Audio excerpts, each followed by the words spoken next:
అందుకే మొన్న సరెండర్ అయిన దేవ్జీ కావచ్చు, దామోదర్ కావచ్చు, చంద్రన్న కావచ్చు, సుజాతక్క కావచ్చు, రాజిరెడ్డి కావచ్చు, మిగతా వాళ్ళందరూ కూడా సెంట్రల్ కమిటీ మెంబర్స్తో కొద్ది రోజుల క్రితం నేను సుదీర్ఘంగా చర్చలు జరిపిన. వాళ్ళ ఆలోచనను, వాళ్ళ ఆవేదనను రాష్ట్ర ప్రభుత్వం అర్థం చేసుకున్నది. వాళ్ళు కొన్ని ప్రతిపాదనలు తెలంగాణ రాష్ట్ర ప్రభుత్వం ముందుకు తీసుకొచ్చింది.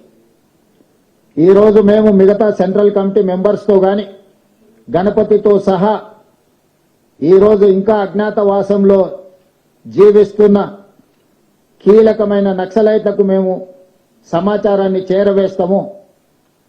ప్రభుత్వం సానుకూలంగా స్పందించి వాళ్ళ ప్రాణాలకు ఎలాంటి హాని జరగకుండా వాళ్ళు లేవనెత్తిన సమస్యలను ప్రజాస్వామ్యబద్ధంగా పరిష్కరించడానికి సిద్ధమైతే మేము వాళ్ళకు విజ్ఞప్తి చేసి జైళ్లలో ఉన్న వాళ్ళతో చర్చిస్తాం. అరెస్ట్ అయి అడవిలో అజ్ఞాతవాసంలో ఉన్న వాళ్ళతో కూడా మేము చర్చలు జరిపి ఈ దేశంలో నక్సలైట్ల యొక్క సమస్యల్ని, నక్సలైట్లు ప్రజల కోసం కొట్లాడుతున్న సమస్యల్ని పరిష్కరిస్తామని విశ్వాసం కల్పిస్తే పూర్తి స్థాయిలో సిపిఐ ఎమ్మెల్యేని మేము రద్దు చేసి ప్రజా జీవితంలోకి వస్తాము అని చెప్పి వారు నా ముందు ప్రతిపాదించడం జరిగింది. నేను వారికి సూచన చేసిన, రాష్ట్ర స్థాయిలో మేము చేయగలిగిన అంశాలను మేము పరిష్కరించగలము.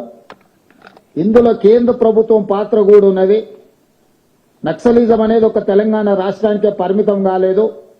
పక్కనున్న ఆంధ్రప్రదేశ్ కావచ్చు, ఒడిశా కావచ్చు, ఛత్తీస్గఢ్ కావచ్చు, జార్ఖండ్ కావచ్చు, మహారాష్ట్రలో కొంత భాగం, కర్ణాటకలో ఇంకొంత భాగం, వివిధ రాష్ట్రాలలో నక్సలిజం వ్యాపించి ఉన్నది.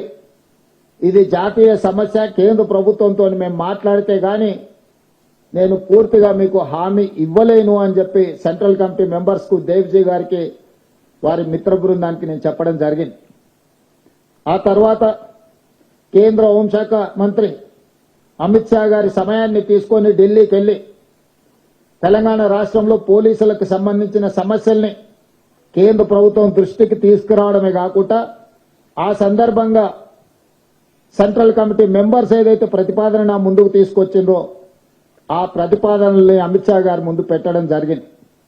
వారితో చర్చల సారాంశం ఆయుధాలు ప్రభుత్వ యంత్రాంగము, ప్రభుత్వం నిర్దేశించిన అధికారుల చేతుల్లోనే ఆయుధాలు ఉండాలి శాంతి భద్రతలను కాపాడడానికి. కానీ ప్రజలు ఎవరు కూడా ఆయుధాలు పట్టుకొని తిరగడానికి వీలు లేదు. ఆయుధాలతో సహా ఎవరు లొంగిపోయినా తెలంగాణ రాష్ట్ర ప్రభుత్వం వాళ్లకు పునరావాసం కల్పించడానికి కేంద్ర ప్రభుత్వానికి ఎలాంటి అభ్యంతరం లేదు. ఎవరు సరెండర్ అయినా వాళ్ళ ప్రాణాలకు, వాళ్ళ మెరుగైన జీవన విధానానికి మీరు హామీ ఇవ్వండి అని చెప్పి అమిత్ షా గారు నాకు సూచన చేయడం జరిగింది.